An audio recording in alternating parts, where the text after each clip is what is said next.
भगवान शिव और माता पार्वती के विवाह की कथा हिंदू धर्म में अत्यंत महत्वपूर्ण और भक्तिपूर्ण मानी जाती है। यह कथा हमें सच्चे प्रेम, तपस्या और भक्ति का संदेश देती है। माता सती का त्याग और पुनर्जन्म। भगवान शिव की पहली पत्नी माता सती थी, जो राजा दक्ष की पुत्री थी। एक बार राजा दक्ष ने एक भव्य यज्ञ का आयोजन किया, जिसमें उन्होंने भगवान शिव को आमंत्रित नहीं किया।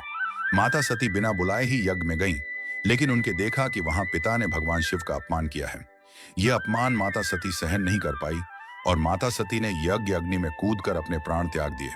भगवान शिव अत्यंत क्रोधित हो गए और वीरभद्र नामक गण को उत्पन्न कर यज्ञ को नष्ट कर दिया। बाद में भगवान शिव समाधि में लीन हो गए और संसार से विरक्त हो गए।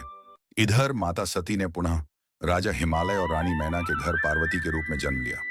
माता पार्वती की कठोर तपस्या। एक बार भगवान नारद जी हिमालय के घर पे आए तो नारद मुनि ने माता पार्वती जी को बताया कि वे पूर्व जन्म में भगवान शिव की पत्नी थीं और यदि वे भगवान शिव को पुनः पति के रूप में प्राप्त करना चाहती हैं तो उन्हें कठोर तपस्या करनी होगी। यह सब सुन के हिमालय और उनकी पत्नी मैना सब चिंतित हो गए कि भगवान शिव पार्वती को कैसे प्राप्त होंगे। तब माता पार्वती ने उनको समझाया कि तप से सब संभव है और तप करने का निश्चय किया। माता पार्वती ने कठिन तपस्या आरंभ की। उन्होंने वर्षों तक केवल फल फूल खाकर जीवन बिताया। फिर उन्होंने केवल सूखे पत्ते खाना शुरू कर दिया। अंत में वे बिना अन्न और जल के कठोर तपस्या करने लगी। तब कृतज्ञ कृपालु रूप में भगवान श्री रामचंद्र जी प्रकट हुए। उन्होंने बहुत तरह से माता पार्वती को समझाया, पर माता पार्वती ने एक न सुनी। और तब श्री रामचंद्र जी ने कहा कि सिवा आपके ऐसा तप कौन कर सकता है। श्री रामचंद्र जी ने माता पार्वती को बोला कि आप जैसा चाहेंगे देवी वैसा ही होगा। ऐसा कहकर वह भगवान शिव के पास चले गए। फिर भगवान श्री रामचंद्र जी ने बहुत प्रकार से शिव जी को समझाया और उन्होंने बताया कि पार्वती जी का किस तरह पुनर्जन्म हुआ है। श्री रामचंद्र जी ने विस्तार पूर्वक पार्वती जी की अत्यंत पवित्र कहानी का वर्णन किया। फिर श्री रामचंद्र जी ने कहा है, शिव जी, यदि मुझ पर आपका स्नेह है तो आप मेरी विनती सुनिए। मुझे यह मांग दीजिए कि आप जाकर पार्वती जी के साथ विवाह कर लेंगे। तब शिव जी ने कहा, यद्यपि ऐसा उचित नहीं है, परंतु स्वामी की बात टाली नहीं जा सकती है नाथ। मेरा यही परम धर्म है कि मैं आपकी आज्ञा को सिर पर रखकर उसका पालन करूं। ऐसा कहकर भगवान शिव ने विवाह के लिए हाँ कह दिया। फिर उसके बाद प्रभु श्री राम वहां से अंतर्ध्यान हो गए।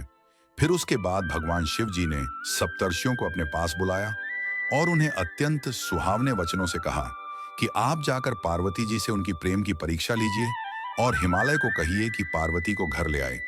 तब सप्तऋषि माता पार्वती के पास गए और उसने माता पार्वती की परीक्षा ली। उन्होंने माता पार्वती से कहा कि भगवान शिव गृहस्थ जीवन के योग्य नहीं हैं। वे एक औघड़, योगी और श्मशानवासी हैं। माता पार्वती ने पूरे विश्वास के साथ कहा कि वे केवल शिव को ही अपने पति के रूप में चाहती हैं और उनकी भक्ति अडिग है। शिव जी में पार्वती जी का ऐसा प्रेम देकर ज्ञानी मुनि बोले, हे जगत जननी है भवानी, आपकी जय हो। आप माया हैं और शिव जी भगवान हैं। आप दोनों समस्त जगत के माता पिता हैं। यह कहकर मुनि पार्वती जी के चरणों में शीश नवाकर वहां से चले गए और मुनियों ने हिमालय के पास जाकर पार्वती जी को लाने के लिए भेजा और वह उन्हें विनती कर कर ले आए।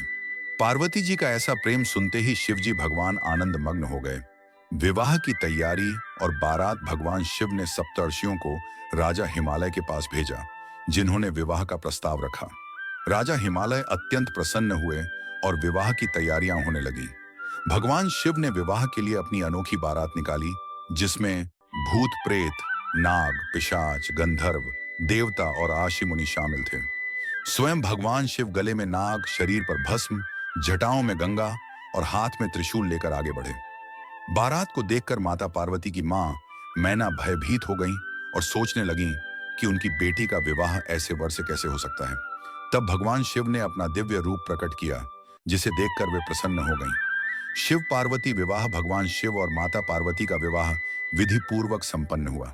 सभी देवताओं और अर्षियों ने इस विवाह को दिव्य और कल्याणकारी बताया। इस विवाह से संसार में शिव शक्ति का मिलन हुआ, जो संतुलन और सृष्टि संचालन के लिए अत्यंत आवश्यक था। शिक्षा। इस कथा से हमें यह शिक्षा मिलती है कि 1. सच्चा प्रेम और भक्ति अडिग होनी चाहिए। 2. संघर्ष और तपस्या के बिना कोई भी महान उद्देश्य प्राप्त नहीं होता। 3.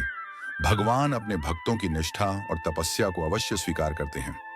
भगवान शिव और माता पार्वती का यह विवाह शिव शक्ति के दिव्य मिलन का प्रतीक है, जो संसार में संतुलन और कल्याण लाने के लिए आवश्यक है।